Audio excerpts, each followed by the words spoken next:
આંખો તો બધાની સરખી જ હોય છે સાહેબ, આ તો બસ નિયત મુજબ જ ટકતી હોય છે. મારા મનમાં એક ડર છે અને આંખોમાં તો પૂરો સમુદ્ર છે. લગાવ અને લાગણી મને ખાઈ જાય છે, એટલે જ મારું એકલું રહેવું યોગ્ય છે.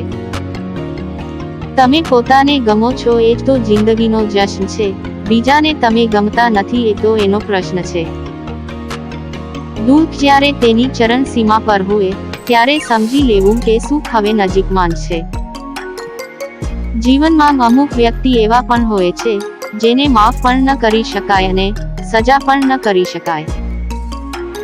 વારંવાર વિશ્વાસ અને ખુલાસા આપવા પડે એને સંબંધ નહીં, બંધન કહેવાય.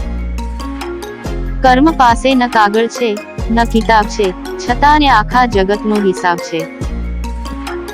ગઈકાલ પર રડે નહીં અને આવતીકાલથી ડરે નહીં, એ માણસ જિંદગીમાં ક્યારેય પાછો પડે નહીં. તોચડી જીભ એટલું નુકસાન કરતી નથી જેટલું નુકસાન તોચડી જીભ કરે છે. કોઈ પણ કાર્યના વખાણ થવા જરૂરી નથી, પણ કદર થવી જરૂરી છે. આનંદમાં રહેવું હોય તો જે છે એને છુપાવવાનો પ્રયત્ન ન કરો અને જે નથી એને બતાવવાનો પ્રયત્ન ન કરો. મિલન બની ગયું સપનું અમારું ને અમે બંધ ખોબામાં મળતા શીખી લીધું. ન વરસ્યો ક્યારેય વરસાદ ધોધમાર તો પણ અમે ટીપે ટીપે પલળતા શીખી લીધું. હું અલગ, મારું અસ્તિત્વ અલગ, વીરની ભાગોળે હું નહીં મળું. મારા મૌનમાં પણ વીની વાતો હશે, અર્થહીન શબ્દોમાં હું નહીં મળું.